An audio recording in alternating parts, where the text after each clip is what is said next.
13h, 14h. Europe 1, 13h. Avec Céline Géraud sur Europe 1, il est 13h18, l'heure d'accueillir vos deux chroniqueurs du jour pour décrypter l'actualité de ce jeudi 3 avril. Céline, le journaliste et écrivain Vincent Roy et le chroniqueur politique Olivier d'Artigol. Qui m'ont l'air bien frais et en forme pour décrypter l'actualité. Très riche aujourd'hui. Absolument. Et avant 14h, de quoi allons-nous parler ? Eh bien de cette cérémonie de remise des prix transformée en tribune politique pour Emmanuel Macron qui évoque un antisémitisme qui essaime de l'extrême droite jusqu'à l'extrême gauche, sans jamais parler d'antisémitisme islamiste. L'État a-t-il capitulé face au trafic de drogue à Saint-Ouen ? Une école maternelle risque de déménager pour protéger ses enfants, on va en parler. Et puis après les annonces fracassantes de Donald Trump sur les droits de douane, la planète est sonnée. Mais comment l'Europe peut-elle répliquer et quelles filières sont concernées ? On en débattra. Mais pour commencer, ce grand meeting organisé dimanche par le Rassemblement national fait réagir la classe politique, alors que Marine Le Pen et Jordan Bardella appellent à un rassemblement pacifique pour sauver la démocratie. Plusieurs élus reprochent au parti de contester la décision de justice. Alexandre Chauveau, c'est le cas à gauche, mais aussi au centre. Oui, farouche opposant à Marine Le Pen, Xavier Bertrand compare le rassemblement de dimanche à la contestation qui a suivi la défaite de Donald Trump à l'élection présidentielle en 2020. Le Rassemblement national a appelé à une manifestation. Mais c'est quoi l'étape d'après ? Vous savez ce que ça me rappelle ? J'ai pas envie qu'on joue un mauvais remake du Capitole. Une position partagée par Jean-Luc Mélenchon qui appelle en retour ses troupes à une grande mobilisation sociale le 1er mai. Dans l'appel que vient de faire l'extrême droite à une manifestation dimanche, il y a un contenu que nous considérons comme séditieux. Nous sommes des gens qui comprennent leur temps, qui comprennent la gravité de la situation et qui essayent de la renverser avant qu'elle ne soit plus inversable. Gabriel Attal, enfin, attaque frontalement l'initiative du RN. Le président de Renaissance organise en parallèle un meeting dimanche à Paris, l'occasion pour lui de tenter d'installer un duel avec Marine Le Pen et Jordan Bardella. Quand je vois les déclarations de Jordan Bardella, je comprends que c'est avant tout un meeting contre l'indépendance de la justice et contre l'autorité de la justice. Et donc, nous aurons un rassemblement en même temps pour défendre la démocratie, l'état de droit. Et l'affluence des deux rassemblements dimanche pourrait donner une idée du rapport de force entre les deux partis. Eh bien voilà, la politique reprend ses droits. Après la sidération, voilà, chacun reprend sa place et on se place dans l'objectif d'une présidentielle. Déjà. Oui, enfin là, c'est le grand rassemblement des mauvaises foi. Oui. Monsieur Attal, arbitre des élégances, c'est à pleurer de rire. Pourquoi la droite n'aurait-elle pas, je parle pas de Xavier Bertrand, c'est ridicule. Pourquoi la droite n'aurait-elle pas le droit de manifester ? C'est vrai qu'il y a une sorte... La France insoumise n'a pas le monopole des manifestations. Mais c'est vrai qu'il y a, si vous voulez, il y a un imaginaire historique collectif, si vous voulez. La droite...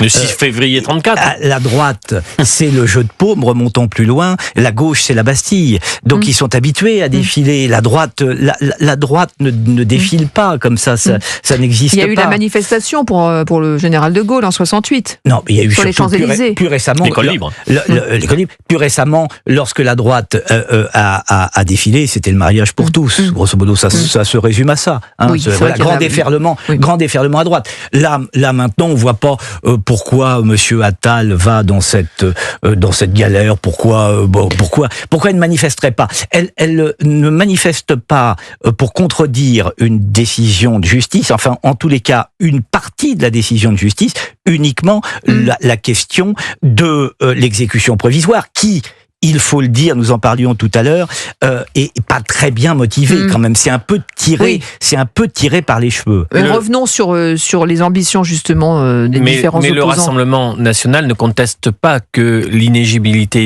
immédiate. Ils contestent aussi le fond, c'est-à-dire ils se sont bien comportés, ils n'ont rien à se reprocher. Mais ça, non. Leur ligne de défense a été une ligne de défense, peut-être s'ils vont avec la même ligne de défense en appel, je ne sais pas ce que ça peut donner, c'est le même résultat. Concernant dimanche... Oui, revenons à cette manifestation de dimanche qui cristallise l'attention des oppositions. Concernant dimanche, j'ai envie de dire la couleur de cette mobilisation place Vauban a un peu changé depuis que nous avons la date de l'audiencement en appel. Car on a bien vu que cette annonce d'un jugement en appel rapide, dans un délai dont devraient bénéficier tous les justiciables en France d'ailleurs, de ne pas attendre des années pour être en appel, change la teneur de cette mobilisation. Il faudra voir le choix pris la tonalité du discours de Marine Le Pen et de Jordan Bardella. Parce qu'il y a... Ils ont appelé un rassemblement pacifique pour sauver la démocratie. Il y a un débat de ligne aujourd'hui au Rassemblement national. Certains parlent de tyrannie des juges. Je ne pense pas que les 8000 magistrats dans notre pays soient des tyrans, loin s'en faut. On peut contester une décision de justice, c'est le droit de tout le monde. On peut manifester, il y a la liberté de manifestation. Pour autant, le Rassemblement national s'est engagé sur un terrain qui est celui de la contestation de notre système judiciaire. Et quand on voit la mobilisation des oppositions, j'y reviens, Xavier Bertrand, Gabriel Attal, Jean-Luc Mélenchon, Olivier d'Artigol, qu'est-ce que ça dit ? Ils font tous de la politique. Jean-Luc Mélenchon a théorisé un jour qu'au final, la grande explication, ce sera eux, le Rassemblement national, face à nous, le parti de Jean-Luc Mélenchon. Vous savez, Jean-Luc Mélenchon est un animal politique. Il sent l'odeur du sang. Et donc, il est en train de réfléchir à un moment populiste, à un moment trumpiste, pour aller vers cette grande confrontation. Et ça sape aussi tout ce qu'avait organisé Gabriel Attal, puisqu'on le rappelle, à Saint-Denis, le même jour, l'après-midi, ils organisent, eux, un grand meeting à Saint-Denis. Oui. Voilà, donc...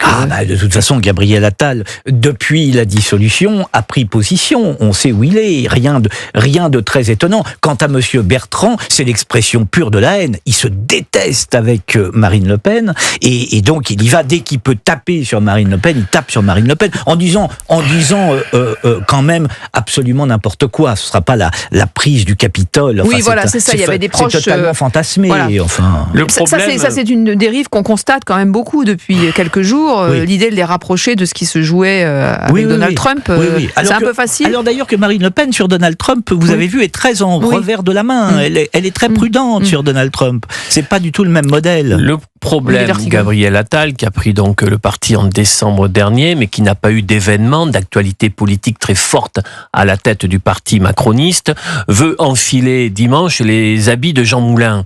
Mais ça ne va pas. C'est-à-dire, il y a quelque chose qui est quasiment grotesque. Et la manière de s'opposer au Rassemblement national peut y compris servir de marchepied au Rassemblement national, tant cette stratégie est en échec depuis des décennies maintenant. Il serait beaucoup plus, je trouve, utile et performant d'aller chercher le Rassemblement national sur quel avenir pour notre pays, quelle grande réforme, quelle proposition, et voir si véritablement le Rassemblement national est prêt à exercer le pouvoir, ce que moi, personnellement, je ne crois pas. Vincent Roy. Oui, bien sûr. Il faut, d'ailleurs, souvenez-vous, le président de la République avait dit cela. Il avait dit combattez le Rassemblement national sur les idées, et uniquement sur les idées.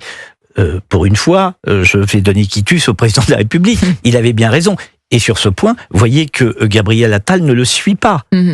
C'est ça le problème. En tout cas, le Rassemblement national est sous pression parce qu'on attend une mobilisation forte, mais on a du mal à mesurer si cet électorat, qui est plutôt silencieux, qui n'a pas l'habitude d'aller dans la rue, sera là et s'ils vont marquer les esprits. Le Rassemblement national dit que dès l'annonce du jugement, il y a eu beaucoup d'appels, de messages de soutien à l'échelle des départements, de leurs fédérations, de leurs députés, de leur permanence. Il faudra voir en effet la jauge de dimanche, ce qui se dégage de ce rassemblement, avec en tout cas un retour tonitruant de Marine Le Pen, qui n'a pas dit son dernier mot, qui a plusieurs voies de recours dont se procès un appel, et avec la porte d'une candidature alternative, Jordan Bardella, qui a été très vite refermée. C'est une démonstration de force importante pour eux. Non, ça c'était intéressant, effectivement, de voir que très vite, et même lorsqu'on leur pose la question en disant oui, mais si Marine Le Pen ne peut pas se présenter, Jordan Bardella est là, et tout de suite on sent une très grande prudence. Olivier dit une porte qui s'est très vite refermée, et il a raison. On voit que c'est une question qui ne peut pas être abordée. J'ai fait un plateau de télévision hier soir avec Monsieur Tanguy. Monsieur Tanguy ne veut pas entendre cette alternative. Il veut pas entendre le plan B.